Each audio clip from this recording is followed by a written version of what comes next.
Google, what the hell? So, you've pushed out Android 5.1. Brilliant, we rejoice. Including, hopefully, the memory leak fix that has been plaguing every Android 5 device.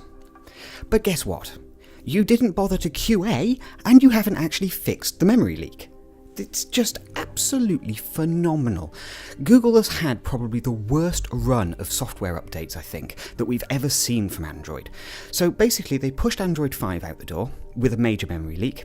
They then spent a fair few 0.0 releases attempting to fix the problem, claimed they'd fixed it, rolled that up into Android 5.1, pushed 5.1 out the door, and reintroduced the memory leak. How on earth is this stuff failing to be tested internally? Are Google not dogfooding anymore? Are they not trying out their own software on their own devices with their own staff, who obviously should be able to spot a memory leak? They're pretty well paid. But no, apparently this stuff is just being shoved out the door to ASOP, and one by one, every update is not fixing the critical bugs before they seem to either be introducing new ones or claiming they fix things that haven't been fixed. The problem we have here is Android 5.1 was effectively meant to be the roundup update that, more importantly, OEMs could rely on for all of these new handsets coming out. The M9, the S6, the LGs, and so on.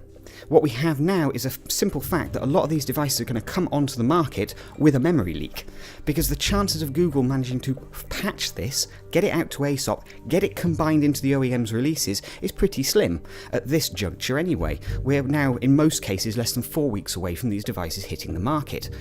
It's bonkers, and I'm sure the OEMs must be starting to spit blood and feathers at Google for this one, because they rely on being able to release a device that isn't going to get wildly trashed by reviewers for X number of problems in the operating system.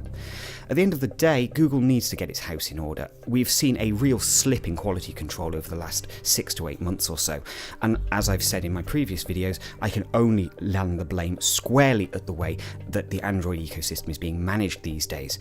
We have one manager effectively overseeing the Android ecosystem, which now involves far too many devices. At the end of the day, they have a lack of focus, and that is coming through into the quality of the software updates they're releasing. Google, you need to do better.